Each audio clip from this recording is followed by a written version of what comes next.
បាទសូមជម្រាបសួរបងប្អូនទាំងអស់គ្នាសូមស្វាគមន៍ដែលបានជួបគ្នាម្ដងទៀតនៅក្នុង Channel ខេមក្រមអញ្សិតបាទហើយនេះគឺជាការបន្ថែមអត្ថន័យទៅលើខ្សែភាពយន្ត The Secret ជាភាសាខ្មែរវគ្គទី9បាទផ្សាយដុល្លារតើបងអាចរកប្រាក់បាន1លានដុល្លារទេខ្ញុំក៏តបវិញថាមិនដឹងទេបើមិនដឹងដែរយើងត្រូវតែសាកល្បងសិនអ្នកបោះពុំតាមពិតទៅបានសរសេរសាច់ឲ្យខ្ញុំដូច្នេះខ្ញុំបានដឹងតាមរយៈបទពិសោធន៍របស់ខ្ញុំពីព្រោះខ្ញុំចង់សាកល្បងថាអាចកំបាំងនេះអាចទៅរួចទេយើងក៏បានដាក់ការសាកល្បងទីបំផុតវាក៏បានប្រសិទ្ធភាពមែនពេលនេះខ្ញុំរស់នៅក្នុងជីវិតមួយដ៏គ្រាន់បើខ្ញុំអាចស្មានដឹងថាមានមនុស្សជាច្រើនកំពុងតែមើលអ្វីហើយកំពុងតែគិតអីថាខ្ញុំគួរតែតាក់ទាញប្រាក់យ៉ាងម៉េចចូលមកក្នុងជីវិតរបស់ខ្ញុំតើខ្ញុំគួរធ្វើយ៉ាងម៉េចទើបទទួលបានសម្ភារៈពណ៌បៃតងនេះតើខ្ញុំធ្វើយ៉ាងម៉េចទើបអាចទទួលបានទ្រព្យសម្បត្តិនិងភាពរីកចម្រើនខ្ញុំធ្វើយ៉ាងម៉េចទទួលការស្រឡាញ់តើខ្ញុំទប់ទល់យ៉ាងម៉េចជាមួយនឹងបានបំណុលដែលខ្ញុំមានបើតាមខ្ញុំយល់គិតថាប្រាក់សន្ធឹកសន្ធាប់ណាស់នឹងហូរចូលមកក្នុងជីវិតរបស់ខ្ញុំពីព្រោះវាហូរចូលតាមរយៈការងាររបស់ខ្ញុំតើខ្ញុំធ្វើយ៉ាងម៉េចគេបន្ថែមទៀតបានតាមពិតទៅវាត្រឡប់ទៅវិញទៅមកទៅរកបញ្ហាមួយដែលយើងកំពុងតែនិយាយតាមរយៈអត្ថកម្បាំងទាំងអស់កិច្ចការរបស់អស់លោកអ្នកគឺត្រូវប្រកាសទៅនឹងអ្វីដែលលោកអ្នកចង់បានកាត់តលុកពីភពចក្រវាឡបើសិនជាបញ្ហាបាទចឹងកន្លែងនេះលោក Dr. Jovital គាត់បាននិយាយថាអ្នកគ្រាន់តែធ្វើការជ្រើសរើសតាក់ទងជាមួយនឹងកាត់តលុកពីចក្រវាឡហើយមិនចាំបាច់គិតតាក់ទងជាមួយនឹងហេតុផលរឿងរ៉ាវទាំងឡាយណាអីទាំងអស់ព្រោះមនុស្សភាគច្រើននៅពេលដែលពួកគេចាប់ផ្ដើមដាក់គោលដៅក៏ដូចជាប្រើប្រាស់ច្បាប់នៃការតាក់ទាញហ្នឹងពួកគេទាំងអស់ហ្នឹងតែងតែធ្វើការស្វែងរកបាទមូលហេតុថាតើអ្វីទាំងអស់ហ្នឹងវាកើតឡើងបាទមកកាន់ខ្លួនគេហ្នឹងតាមរយៈណាតាមរបៀបណាហើយវាយ៉ាងម៉េចនោះពួកគេតែចង់ដឹងបាទនេះឯងដែលលោក Dr. Jovital គាត់បាននិយាយថាមិនចាំបាច់គិតរឿងរ៉ាវអីទាំងអស់ហ្នឹងទេព្រោះកាលណាដែលយើងគិតយូរទៅវាអាចចូលទៅដល់សភាពដើមវិញសភាពដើមហ្នឹងគឺអីគឺតើតងជាមួយនឹងគំនិតអវិជ្ជមានអត់ដែរទេអញ្ចឹងអាការដែលយើងកំពុងតែថ្លឹងថ្លែងស្វែងរកហេតុផលច្រើនពេក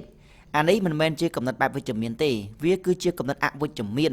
ដែលថាมันអាចទៅរួចទេព្រោះតែខ្លួនឯងគិតថាมันអាចទៅរួចនឹងឯងដែល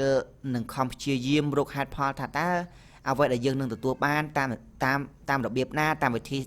ធីណាបានតាមរយៈនៃការធ្វើការងារឬក៏បានតាមវិធីនោះហើយបើសិនជាគិតមើលទៅវាមិនឃើញថាវាបានតាមវិធីណាទេពួកគេទាំងអស់ហ្នឹងតែងតែបាក់កម្លាំងទឹកចិត្តនឹងឯងដែលលោក Dr. Jovital គាត់បាននិយាយថាចក្រវាឡប្រៀបបានដូចជាកាតាឡុកចឹងអ្នកចង់បានអីអ្នកគ្រាន់តែធ្វើការជ្រើសរើស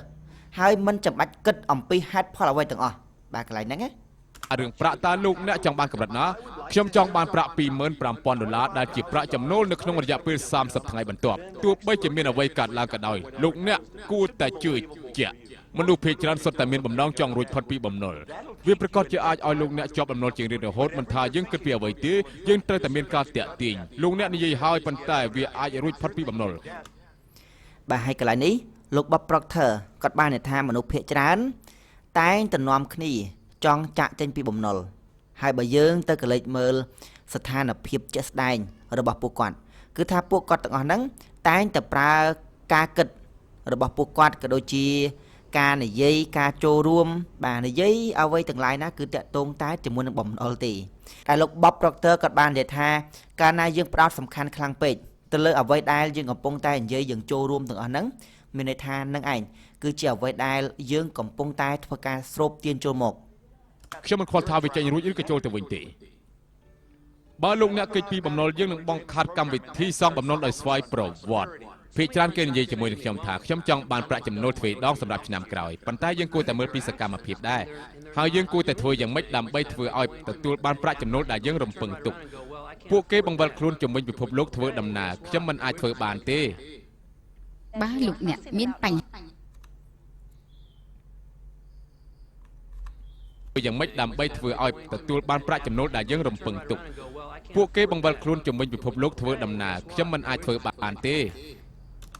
បាទហើយកន្លែងនេះគាត់បាននិយាយថាចេះគាត់បាននិយាយថាមានមនុស្សមួយចំនួនទៀតគាត់បានដាក់កំណត់គោលដៅគាត់ចង់បានចំនួនទឹកប្រាក់ប៉ុណ្នេះហើយចង់សម្រេចផែនការបែបនេះហើយបើយើងទៅកលេចមើលមកជ្រុងទៀតគឺថាពួកគាត់ទាំងអស់គ្នាហ្នឹង គឺមានសភាពខ្វល់ខ្វាយដូចគ្នាមានន័យថាតើតើពួកគាត់សម្លឹងមើលឃើញហេតុផលណាមួយទើបពួកគាត់នឹងអាចជឿថាអ្វីដែលពួកគាត់ចង់បានអ្វីដែលពួកគាត់ដាក់គោលដៅនឹងវាអាចសម្រេចទៅបានបើសិនជាសម្លឹងឃើញថាវាដូចជាអត់មានផ្លូវអីទេទី1ខ្លួនឯងពុំមានការងារធ្វើបាទហើយជួបបញ្ហាច្រើនទៀតបាទអញ្ចឹងណាអញ្ចឹងក៏សម្រេចថានឹងគ្មានផ្លូវទេ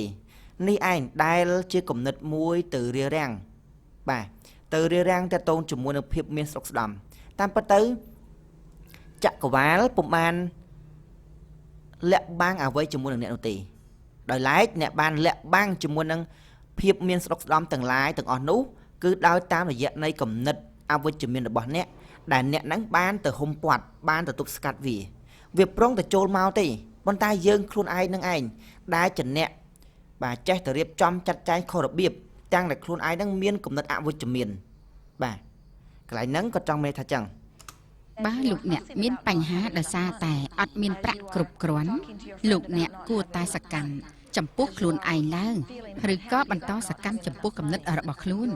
ហើយវាខុសប្លែកពីមហិច្ឆតាក៏បន្តសកម្មលោកអ្នកគួរតែសកម្មអ្នកមានបញ្ហាដោយសារតែអត់មានប្រាក់គ្រប់គ្រាន់លោកអ្នកគួរតែសកម្មចំពោះខ្លួនឯងឡើងបើហើយកន្លែងនេះគាត់បាននិយាយថាបើសិនជាអស់លោកអ្នកកំពុងតែជួបវិបត្តិឬក៏បញ្ហាណាមួយអ្នកត្រូវតែសកម្មជាមួយនឹងគំនិតរបស់អ្នកព្រោះការដែលអ្នកផ្លាស់ប្ដូរគំនិតគឺអ្នកខ្លួនឯងនឹងឯងជាអ្នកផ្លាស់ប្ដូរអ្វីទាំងអស់បាទឬក៏បន្តសកម្មចំពោះគំនិតរបស់ខ្លួនហើយវាខុសប្លែកពីមហិច្ឆតាដែលលោកអ្នកធ្លាប់មានអ្វីដែលត្រូវធ្លាក់ចុះទាំងអស់នេះគឺជាអ្វីដែលខុសប្លែកទាំងស្រុង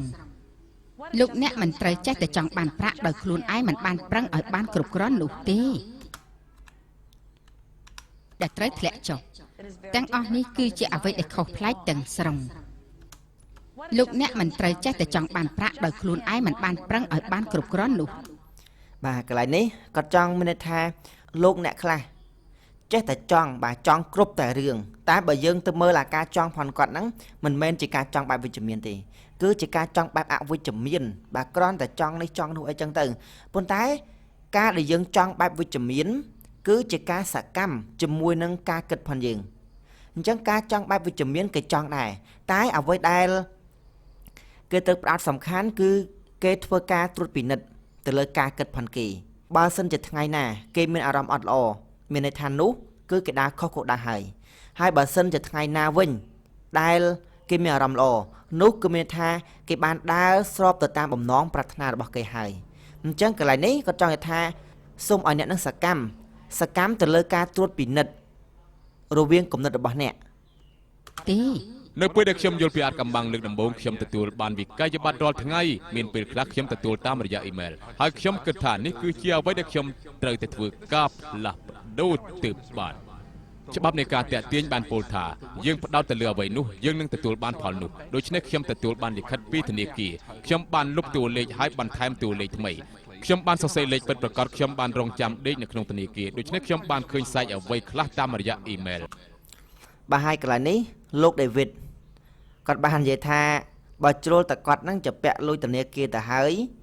គាត់មានតែវិធីសាស្ត្រមួយទេធ្វើការជ្រើសរើសប្រើប្រាស់ច្បាប់នៃការស្រូបទាញហ្នឹងដោយគាត់ចាប់ផ្ដើមបន្ថែមលេខ0បាទបន្ថែមឲ្យបានច្រើនចឹងទៅហើយគាត់បានសរសេរឬក៏សម្គាល់ថានេះគឺជាការទទួលបាទធ្វើសบายចិត្តធ្វើអីចឹងទៅមិនមែនជាបំណុលទេបាទបន្ទាប់មកខ្ញុំក៏បានពិនិត្យមើលសាច់មួយចំនួនតាមរយៈអ៊ីមែលត្រឹមតែមួយខែក៏ចាប់ផ្ដើមប្រែប្រួលនោះគឺជារឿងអស្ចារ្យណាស់ថ្ងៃនេះខ្ញុំទទួលបានសាច់តាមរយៈអ៊ីមែលខ្ញុំទទួលបានវិក័យប័ត្រជាច្រើនប៉ុន្តែសាច់ច្រើនជាងខ្ញុំធំដឹងក្តីពោពេញទៅដល់ហើយបន្តមកទៀតគាត់បាននិយាយថាវាអស្ចារ្យទាំងថាគាត់ទទួលបានសាច់ច្រើនជាងបាទសាច់ហ្នឹងគឺអ្នកដែលគេផ្ញើលុយមកឲ្យអញ្ចឹងណាប៉ុន្តែបើយើងទៅកលេចមើលថាបំណុលវានៅតែបំណុលហ្នឹងគាត់ថាបំណុលវាតិចជាងសាច់បាទគាត់ចង់និយាយចឹងរយៈអ៊ីមែលខ្ញុំទទួលបានវិក័យប័ត្រជាច្រើនប៉ុន្តែសាច់ច្រើនជាងខ្ញុំធំដឹងក្តីពោពេញទៅដល់ការងារស្វែងរកប្រាក់យើងត្រូវតែខំប្រឹងដើម្បីស្វែងរកប្រាក់ដូច្នេះខ្ញុំជំនួសអ្វីៗជាមួយនឹងប្រាក់ដែលចូលមកក្នុងជីវិតរបស់ខ្ញុំយ៉ាងងាយស្រួលពីដំបូងខ្ញុំមានអារម្មណ៍ថាវាដូចជារឿងភូតកុហកយល់ទេផ្នែកមួយនៃគូក្បាលយល់ថាអត់ទេវាជារឿងលំបាកយើងត្រូវតែដឹងឲ្យបានច្បាស់ថាអ្វីដែលស័ក្តិសមនឹងយើងធ្វើបន្តបាននិយាយពីបាទអញ្ចឹងកន្លែងនេះគាត់បាននិយាយទៀតដែរថាដំបូងឡើយសម្រាប់អ្នកដែលប្រើប្រាស់ច្បាប់ នៃការស្រូបទាញហ្នឹងពួកគេទាំងអស់ហ្នឹងតែទទួលបានសម្លេងរំខានថាវាគ្មានផ្លូវទេវាមិនអាចទៅរួចទេហើយគាត់បាននិយាយទៀតថាបើទោះបីជាអ្នកទទួលបានសម្លេងរំខានបែបហ្នឹងក៏ដោយអ្នកមិនចាំបាច់ខ្វល់ទេព្រោះនេះវាគ្រាន់តែគឺជាការប្រតិកម្មរបស់ខួរក្បាលទេ